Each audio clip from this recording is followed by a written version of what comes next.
The turbos, which will operate 3 times a day each way between the two cities, will provide the most luxurious comfort available to rail passengers anywhere. Individual, wide, reclining seats are set in a relaxing atmosphere of carpeting, draperies, and indirect lighting. Each seat will have its own individually controlled reading light and a fold-down table where club car passengers will be served refreshments and meals course by course by hostesses and stewards. The cars will be electrically air-conditioned in the summer months and electrically heated in the winter. The turbo's lower center of gravity, only 40 inches off the rails, and a pendulous suspension system, which eliminates outward banking on the curves, will provide a more comfortable ride for Canadian National passengers.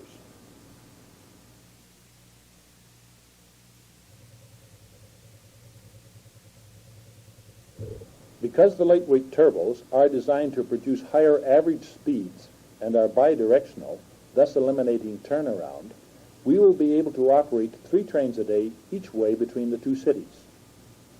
The saving in running time is achieved through superior capabilities in braking and maneuvering of curves, thus permitting a higher average speed. Although capable of traveling at 120 miles per hour, they will travel at a top speed of 95, about the same as the current Rapido. All existing speed limits on the run will be observed, but it will still be possible to maintain an average of 84 miles per hour compared to the existing 67. In full service, the units will be operated in 14-car sets, capable of carrying 600 passengers per trip.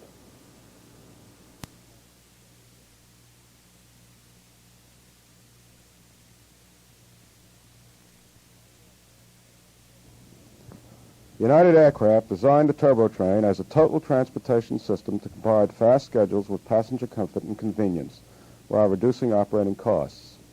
These lightweight trains are powered by aircraft-type gas turbine engines built by United Aircraft of Canada. 2 of the TurboTrain's most important features are a streamlined airplane-like exterior of aluminum and a unique suspension system. This suspension system banks the cars inwardly on curves to give the passengers a more comfortable ride, while taking curves about 40% faster than conventional trains. Engines and parts on the TurboTrains will be replaced on a preventive maintenance basis, and all wearing components, including the engines, can be replaced within an hour. Because the TurboTrains are bidirectional, they will not have to be turned around or switched, so that they will see more service. Despite the fact that the TurboTrains are much lighter than conventional trains, they exceed American Association of Railroad requirements for strength and safety.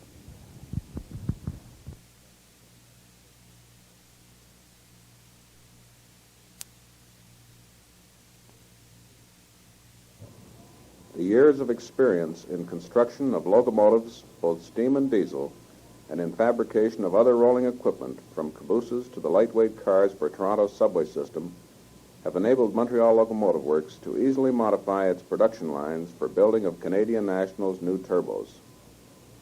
The aluminum construction has required the most modern techniques in aluminum welding, the result being that every welded joint is as strong as the metal it joins. And MLW's long experience in construction of diesel-electric engines provides the new turbos with their complex electrical systems for air conditioning, heating, and other uses, the best in technical know-how.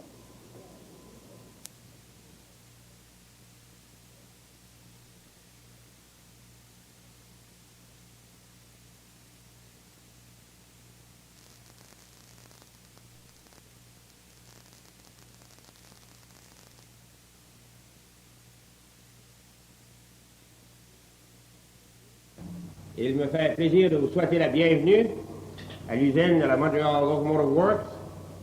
Nous avons un programme d'une visite pour que vous puissiez constater par vous-même le progrès de la manufacture du TurboTrain.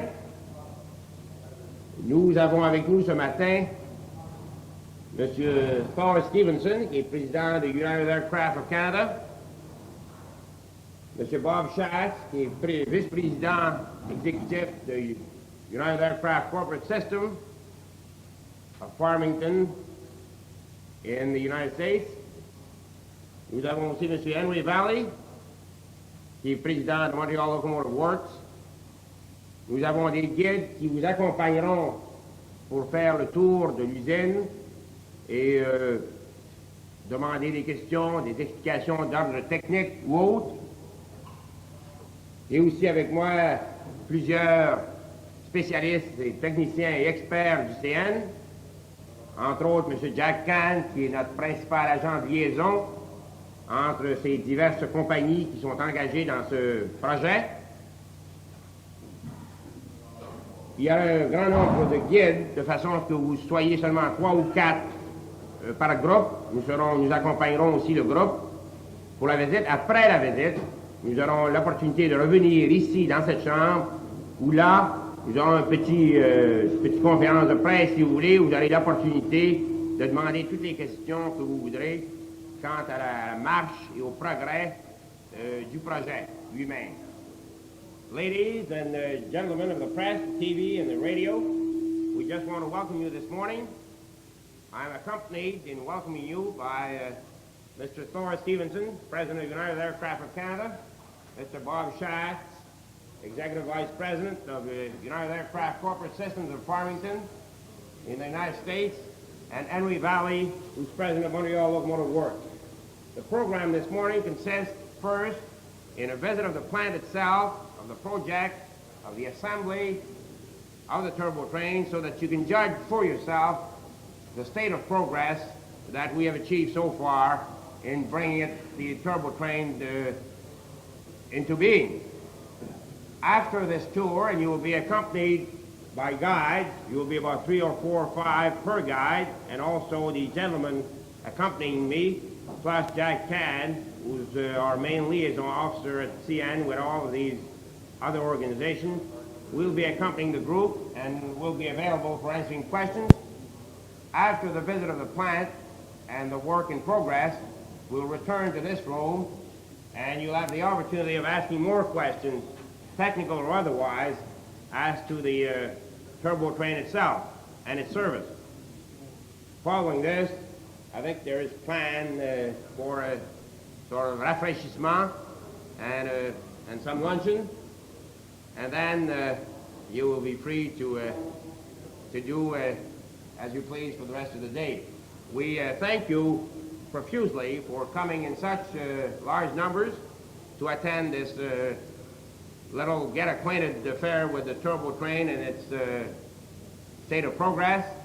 And I think that without any further ado, we should proceed to the visit itself. Thank you very much.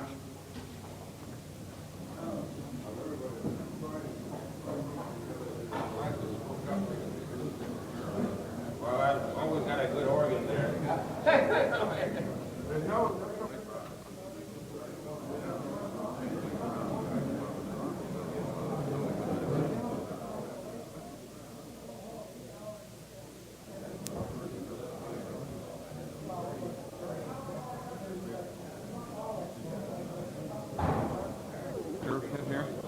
Yeah, said it, yeah.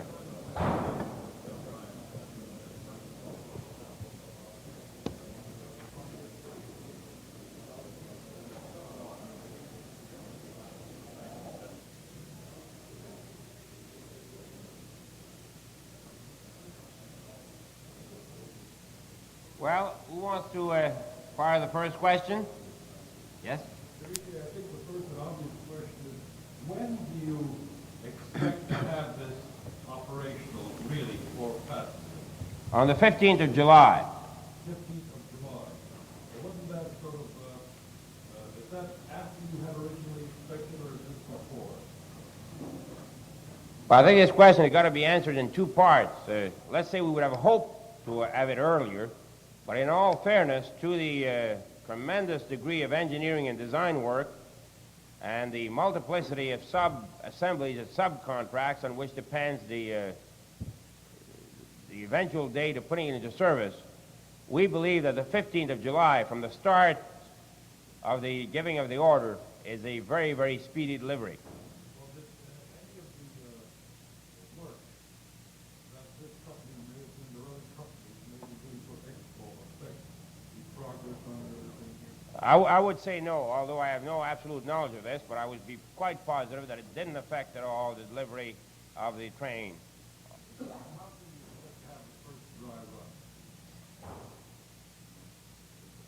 Well, there's about almost a full month of trials by the manufacturer himself, and Mr. Schatz can correct me there if I go a bit wrong, because in a project which is as revolutionary and as novel as this one, where every single part and piece of that train has been engineered and designed specifically for that purpose, for the first time in this world, you must subject everything to very rigorous tests.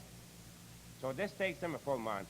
We ourselves at CN, when they are satisfied that they're delivering to us the train as to specification, we would like to have at least 2 or 3 weeks to dry run it ourselves as far as the amenities, the service, the schedule requirements, all of these aspects, which must also be tested fully before we offer the service to the passenger. It would be fatal with such an exciting and tremendous development to, in an effort to gain a few days or a few weeks, to shortchange any standards and high quality of service that we want to provide with that train. So now, technically, when do you expect that your dry run starts? Well, you just fall back from the 15th of July. We'd expect to start our own dry runs near the end of June. And the United Aircraft, well, they can talk for themselves as to when they expect to start their own testing. Yeah, towards the end of May. Yes? Two questions concerning running costs. First, what is all this costing the CNR? And two, will there be any changes in the fares on the TurboTrain? Well, let me handle the first question. We don't think it's in our interest or in the interest of the manufacturer to divulge the details of our negotiations and the price that we have paid for that train. We are in the privileged position in being the first in the world to operate that train, and we are not about to divulge all of our sort of a privileged position in being first. Now, on the second item, we have not come to absolutely final conclusions as to the rates of fares for this train, but you can be assured that it will cost a little more than ordinary service, because we are offering a much higher quality of service in many aspects, in speed, in comfort, and in amenities within the train. This is a superior type of service being offered to conventional train service, and for that reason, we would peg the fares at a level which are fully acceptable by the market and are compensatory to ourselves.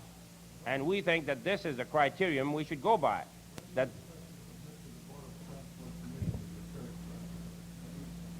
we don't have to, because the fare structure will be fully commensurate with the levels set by the Board of Transport Commissioners. We are not in a straitjacket with the board. The board sets certain maximum fares which you are allowed to charge, and within that ceiling you can operate freely. Our red, white, and blue, for instance, was done without any consultation with the Board of Transport Commissioners. Yes? Is there any change needed in either the tracks or the signal system to handle this train? I would ask Mr. Kahn, who's been our main technical liaison officer with the manufacturer, to talk on that subject. Jack, would you handle that one, please?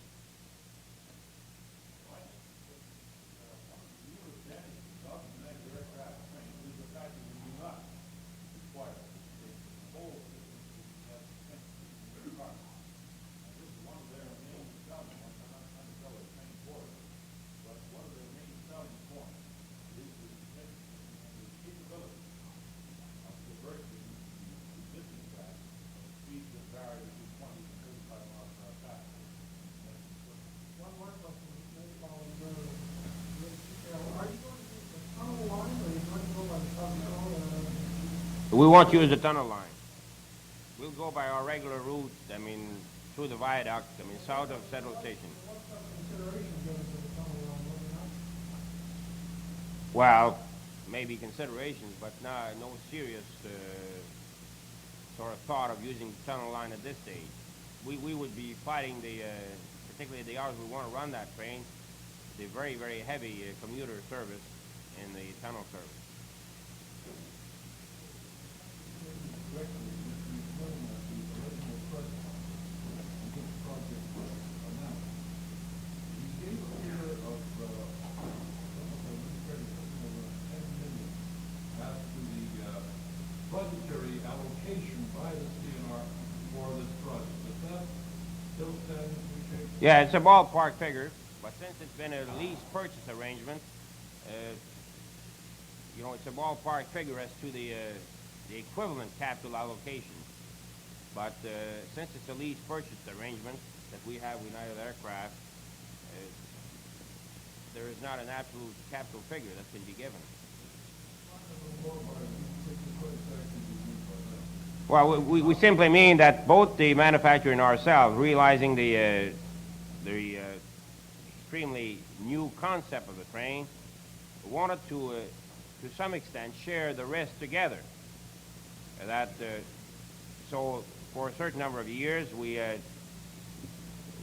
can lease the equipment, and during a certain number of years, 8 years is the actual period, we can decide to buy it at any time. You have an 8-year option. Yes, correct. Sir, if you're pleased with this, how soon would it be when you consider ordering additional units? And if you did extend it, where should they possibly go next? Well, on that, I mean, I can only give you what, as my responsibility, Vice President, Passenger Sales and Services, what our intentions are. And like any commercial organization, any large decision of that type would have to be endorsed by the board. But we, as soon as we can assess the performance and the market acceptability of this new concept, and this should not take much more than 4 or 5 months, possibly 6, particularly on the technological side, we do plan, if the assessment period is as successful as we hope it will be, are convinced it will be, to extend this concept of service to many other pairs of cities in Canada. We have not determined what, in the exact priority, which cities would get it next. But this train has such tremendous advantages, both technologically and market acceptability-wise, that we would not be too slow in extending that concept to other cities in Canada. What would be the maximum range of the train like this? You don't have seating accommodation? That's correct. So the range would be limited, I would say, to something like 600 or 700 miles at the present time. But although there is no, and I'm not talking for United Aircraft, but the concept itself could possibly be adapted to longer journeys. Is that correct, Bob? If you're going to set it up as a day train where people sit in seats, Yeah. You have to be practical about it. And, That's it. 6 or 7 or 8 hour mission is about all that makes sense, and this gets you out to distances of 500, 600, 700 miles. However, as you can see from just looking at the trains, anytime my good friend to my left here would like to build some sleeping cars, I'd be delighted to do it. Yes? Oui.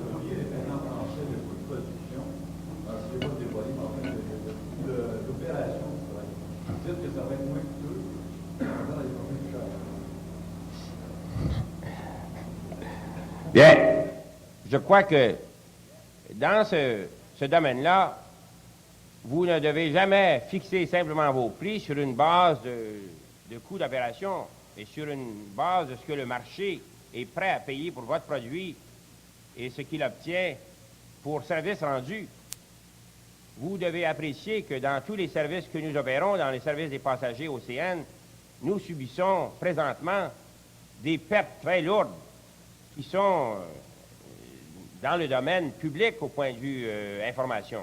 Ce n'est pas un secret que le Canadien national subit des pertes très, très lourdes dans son service de passagers. C'est précisément pour ces raisons-là que nous tentons, par un effort gigantesque, de rénover et de refaire nos structures, notre marketing et notre produit lui-même. Mais de même façon que vous ne pouvez pas isoler aucune section de votre produit quand vous êtes dans une entreprise de grande envergure, vous ne pouvez pas, sur chaque élément, dire vous allez simplement charger ce que sont vos coûts d'opération. Parce que même si nous faisons un profit sur le marché de Toronto-Montréal, qui est sûrement le marché le plus profitable dans tout le système de transport ferroviaire au pays, vous ne pouvez pas simplement isoler ce marché Montréal-Toronto puis dire que vous allez simplement charger pour vos coûts.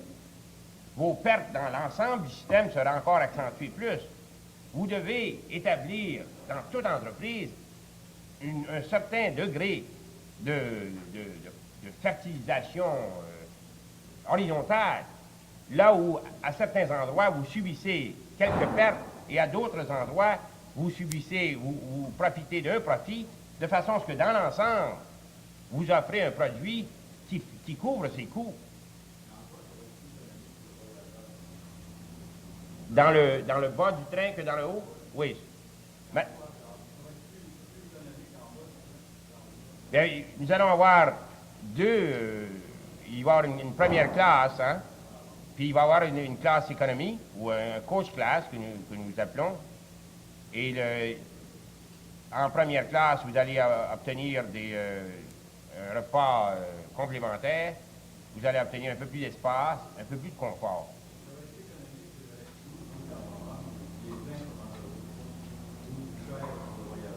Ça va coûter un peu plus cher que sur le Rapido parce que nous offrons un service beaucoup plus rapide et un degré de confort bien supérieur au Rapido.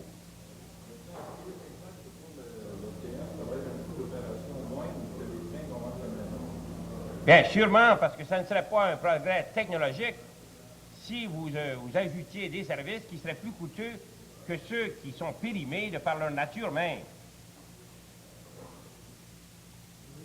Yes.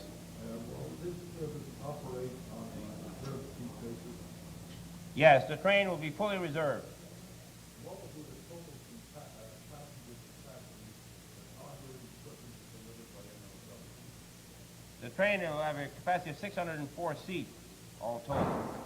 That's two sets of 7 cars. Then it's difficult to give an exact capacity of each car.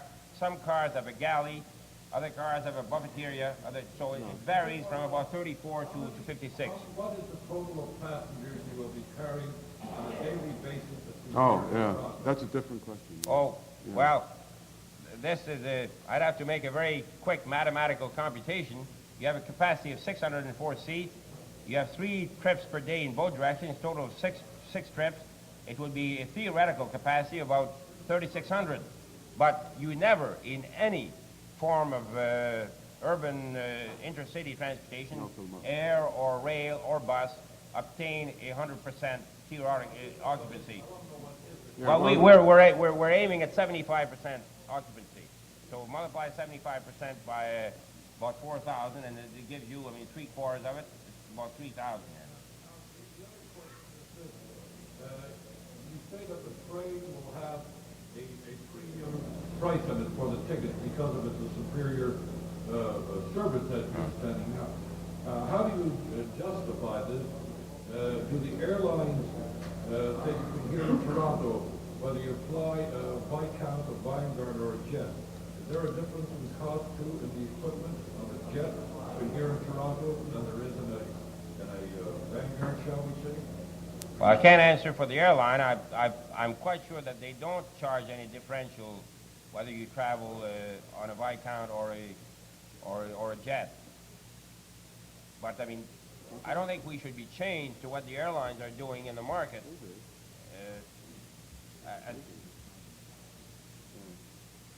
But the reason I was explaining that in French in quite some length is that the fact that our cost of operating may be less with a new technological breakthrough, you can't deduct from that we should be charging less. Because, we are operating at very heavy losses throughout Canada in operating a passenger service. We are trying to minimize those losses and break even eventually in the passenger service. We must make a healthy profit which is fully acceptable by the market in the heavy density areas, because we must be able to afford a loss in other sections of the country. You can't possibly cost any product on strictly an isolation basis of that particular product. The overall, overhead and fixed expenses and all other expenses must be taken into account in marketing your product. Our product is not only a train, a turbo train between Montreal and Toronto, but a spectrum of service right across Canada and in many branch lines which are very, very sparsely populated. Yes? I understand the New Haven line in the United States is building I think it's a similar train, I'm not sure. Which one will be in service first? Well, you know, it's a horse race. These gentlemen here in Montreal started about 3.5, 4 months behind the people at Pullman. We expect to operate on trials about the end of this month, beginning of next month, on our own trials. The New Haven, Washington corridor. Yes, there are 2 trains. They're much smaller than these. They're 3-car units. And we should be testing the first one starting about first week in April. I understand. When was the original target? I think, well, if you excuse me, I would like No. to make one correction here, I because said it's an test. exact correction, that the train, there are only 2 trains, much smaller trains, in the United States experiment, which is really an experiment. Ours is much more than an experiment. We are putting these trains in full operational service in 3 trips a day in each direction between Montreal and Toronto with much higher capacity. Oh, yes, I might say a few things about the American trains. As I said, the American trains are 3-car units, and they have a passenger capacity of 150 passengers. They do not have the complete service concept that the CN has provided, a variety of classes of service and so on. Structurally and technologically, they're pretty much the same. But my associates at the CN have thought through the service concept in exhaustive detail, from beginning to end.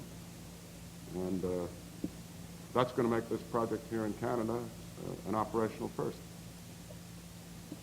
Well, what was the original target date for the Washington-New Haven corridor experiment supposed to start? They talk about operational service July 1st. The target will be achieved? I think so.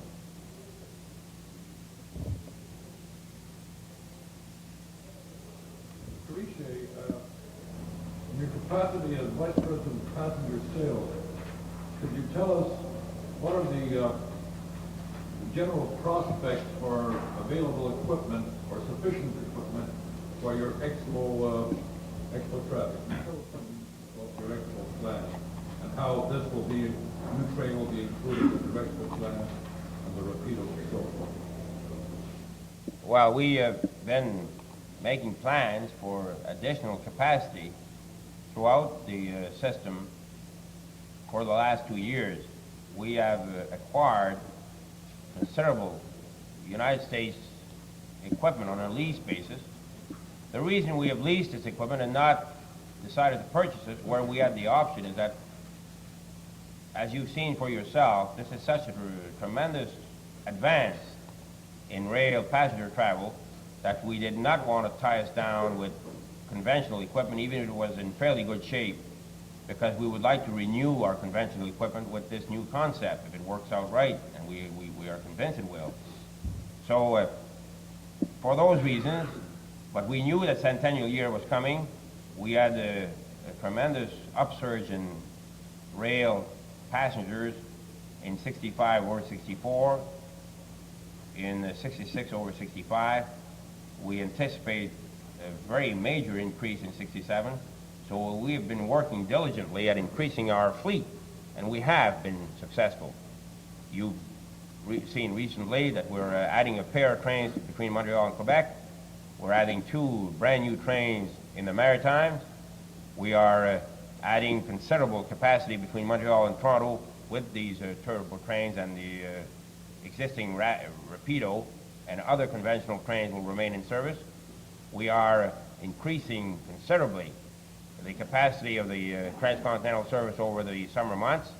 All this has been only made possible through planning over the last 2 years and acquisition of equipment, and not only acquisition, but refurnishing and refurbishing this equipment to make it up to our standards of service.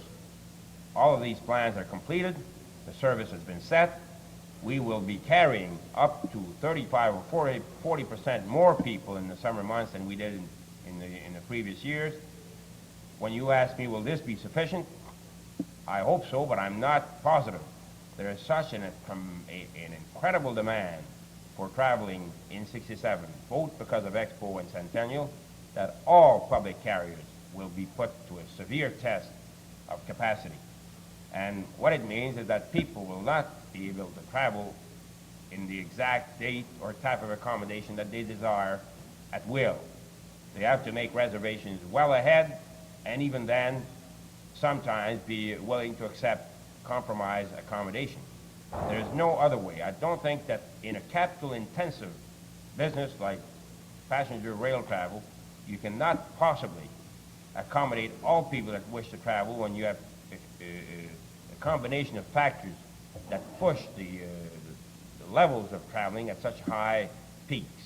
Well, Mr. Richer, obviously the Canadian National is committing itself quite substantially capital-wise, particularly on the Turbo project.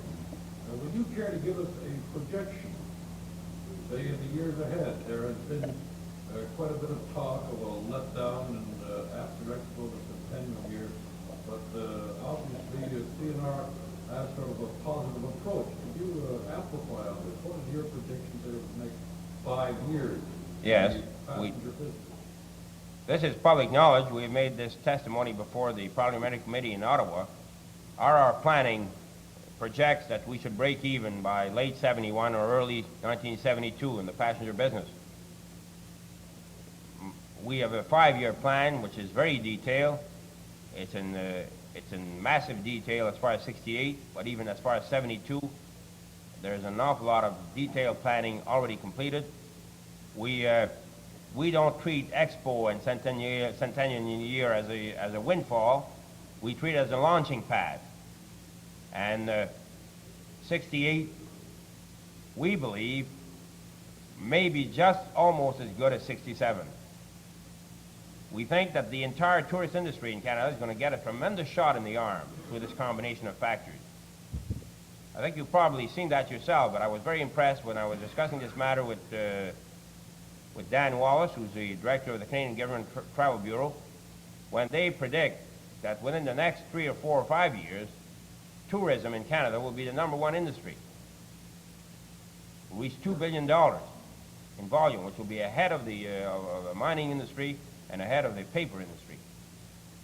So it's on that basis that we project our planning, not only on the growth of the country as in its parts, but because travel itself is becoming one of the biggest growth industry in Canada.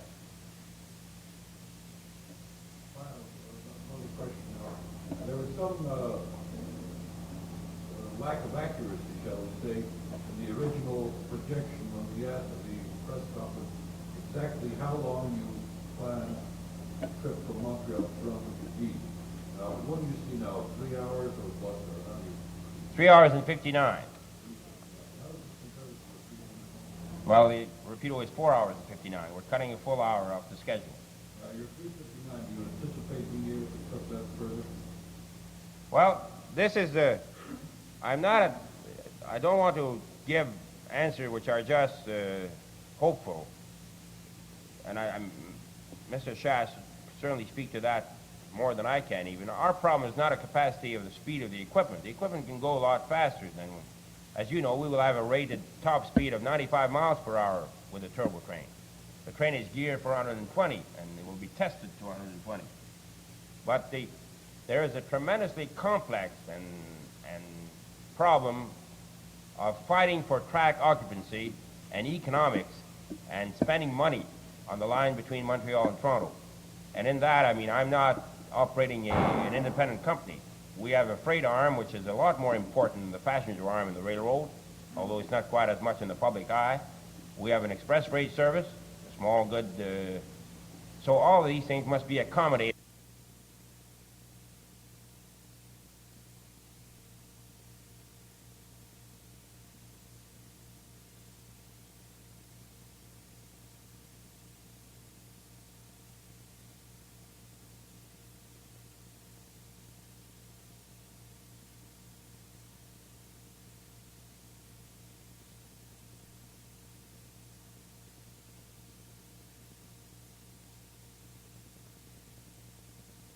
if you, in order to accommodate everybody, then you must translate this into what you do to the plant to obtain the additional capacity, how much it will cost.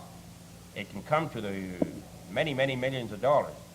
And we will first have to assess the success of the TurboTrain, not only technologically, but from the market viewpoint, and then see what it means in dollars to increase capacity. For these reasons, I am not at liberty right now to see to what extent we can cut down that schedule. Let's say that we hope we can cut it down in the future, but we don't know how soon and how much it will cost to do so. You say this is a brand new concept. How is it different from my understanding is that the Japanese have similar trains. How is it different from theirs? These are very different than the Japanese trains. Let me just say a word on this. The Japanese trains obtain their speed and their ride quality through the building of the most superb railroad roadbed in the world.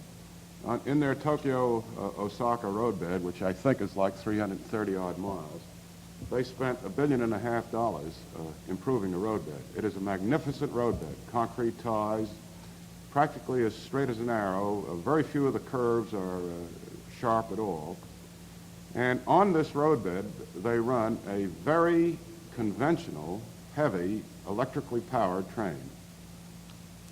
The combination of the train weight and a good piece of engineering by the Japanese in the train, as well as in the roadbed, permitted them to pick up the scheduled speeds.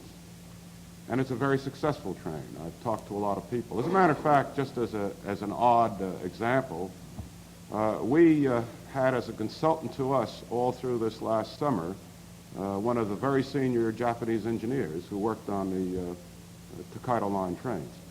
Now, our train starts from a different philosophy. We said to ourselves that railroad roadbeds exist all over this continent, and not too many people have got $1 billion to change them. So the question we asked and answered is, can we build a train that will ride fast and comfortably on a good standard roadbed? The CN's roadbed is a good roadbed. The way we achieved this was three ways. First of all, we said, well, in order to maintain operating economies, we ought to try and build a lightweight train. And that led us to the use of these lightweight aircraft turbines built up here in Canada and an aluminum structure. And when you look at our train, you see the lightweight turbines and the aluminum structure, and it looks like its first cousin, the jet airliner. And it is. It's the first cousin. Next thing we had to do was to solve the suspension question. And what we did was build a very carefully designed banking suspension which permits the train to go a bit faster on curves, but in addition is designed to absorb and damp all the road shock that you get from the roadbed.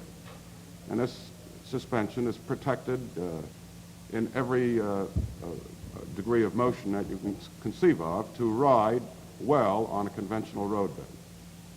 The final thing we did, again trying to maximize the use of the roadbed, was to design a train whose daily utilization, in other words, the number of hours you could run it, was about 1/3 to 40% greater than conventional trains. And that is the basic philosophy that says that everything we put into this train has to be able to be removed very rapidly for service.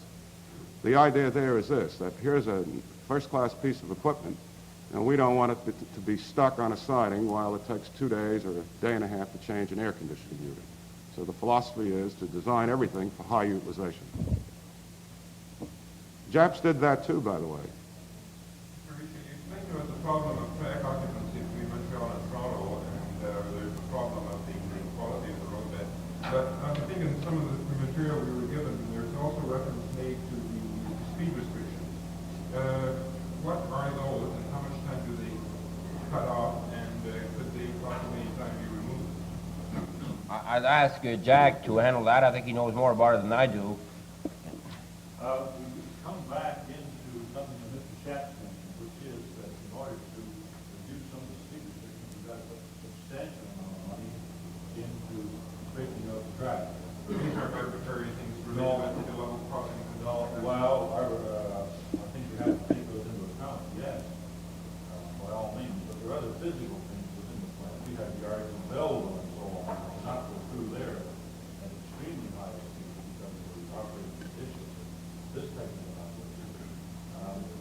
But Mr. Riche also mentioned that we would operate at the top speed of around 95, which is only 5 miles an hour faster than the field. But it isn't top speed that really counts in any form of transport. It's the average speed you can maintain. Using jet air or some other form, you go 600 miles an hour, and the average goes 100.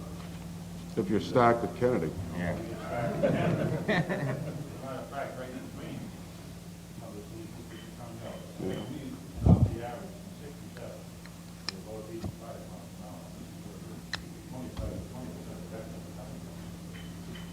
Well, have you been able to do, let me ask another way.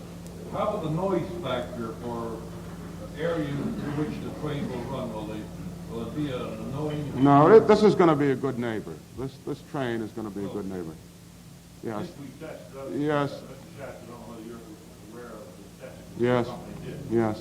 We've already put a couple of turbines together and using their standard intake and exhaust systems and run them in Montreal Station to see what kind of a, how it's going to appear to you when you stand on a platform next to it.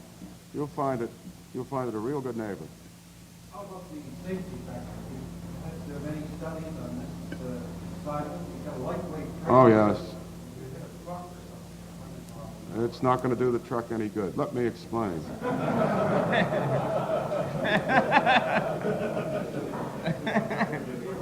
Double track system, but I believe you don't necessarily keep all the eastbound trains on the left track. Yeah, let me explain. These trains, although they are lightweight design, are stronger than conventional trains. They have been tested to standard American Association of Railroad compression load tests.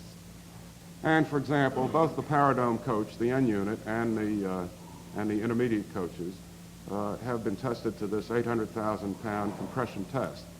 When we tested them, we found that the deflection experience was far less than you get in a normal steel car.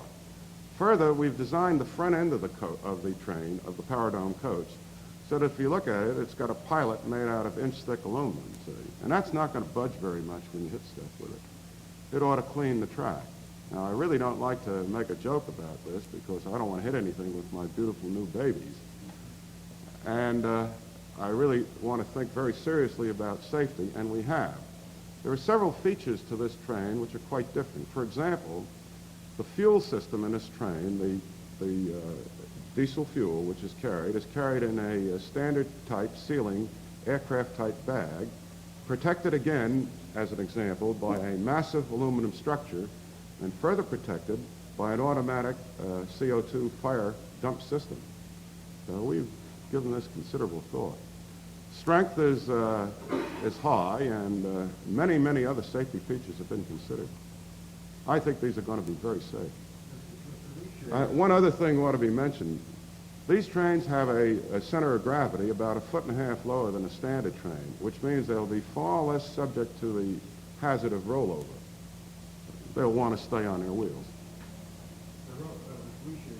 We're not making a joke of this or anything, surely, but this does raise a question, doesn't it now? If you were the Dorion disaster, and if you were ordered by the Board of Transport Commissioners that the railroad must reduce the speed at that particular level of crossing, does not this bring to the fore again the entire problem of level crossing, the effect on train speed? In fact, I understand there's a representative here of the Board of Transport Commissioners. I wonder whether you could ask him a question, would this not be protocol, or would you? Well, I would say that really I'm not the proper officer to direct this kind of question as to the grade crossing situation in Canada, because it's certainly not only a problem that affects passenger trains, but mainly freight trains, and it affects certainly the Board of Transport Commission's regulations, and not only the Board of Transport Commission, but the Railway Act of Canada, which is law in this country. And for those reasons, if you really, I would not like to treat this subject this morning, because I'm not really the proper man to direct your questions at, and I would not like to give an improper answer. I raise the question only in this context because here we have a sort of a conflict. Here on the one hand, we are talking about increased speed and better service, and on the other hand, the question of reducing speed on this busiest line in Canada between Montreal and Toronto. Yeah, well, is very much of a problem. yeah, on that count, I mean, I can say a few words. Like Mr. Schatt mentioned in Japan, in that line, in the entire line, I think there's not one single railway crossing which is not grade separated. Is that correct? Yeah, there isn't one. There isn't one. Not a one. Well, we have a number of grade separated crossings between Montreal and Toronto. We have a great number that are not grade separated. At this particular one, Dorion, we have been ordered by the board to reduce speed to 35 miles an hour now. Again, with a high-capacity train like the TurboTrain, we can decelerate and accelerate much faster than with a conventional train. In any scheduling of fast equipment, you must have some cushion somewhere in the schedule. You're not bound to the second everywhere. So we are able to cope with some of these slow orders that are imposed against the railway operation for good reason by the Board of Transport Commissioners. We think that there is a legislation in Canada providing for the elimination of level crossings where the density of traffic is high enough and where safety considerations so dictate. This is being progressively pushed. I cannot say any more at this time. All I can say is that all these factors were known when we embarked in this project. We are able to cope with them. You market your TurboTrain service under a red, white, blue type fare schedule, or would it be a single level premium service fare-wise? I would ask, I also have with me this morning, because I came equipped with all kinds of experts, I have my general manager of marketing with me, Gilles Tremblay.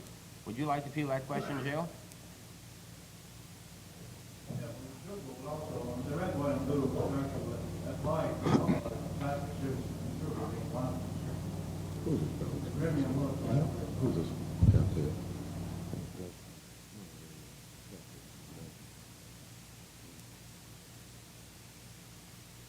Any further questions in the back, or? I have one more Yeah. detail. I'm just assuming it'll be a nonstop service. It'd be nonstop originally between Montreal and Toronto.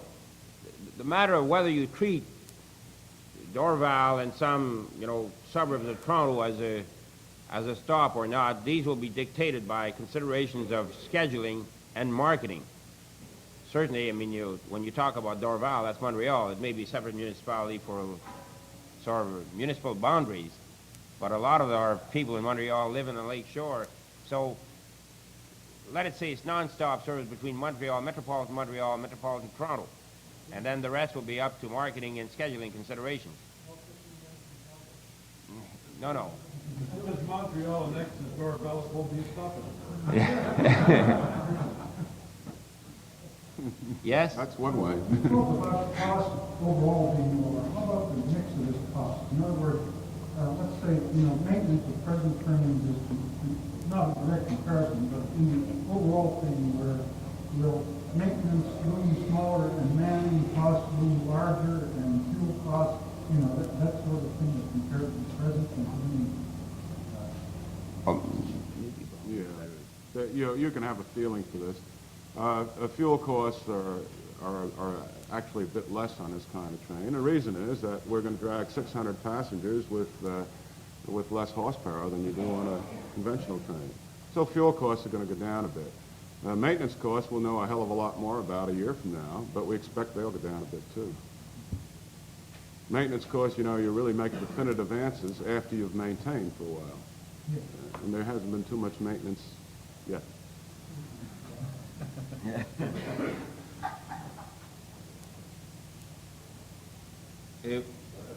I think that we can all prepare now to have a drink. I need one. Very good. Thank you very much. You asked a lot of pertinent questions there. Yes, I know, Mr. Lazarus. I know you very well. Yeah.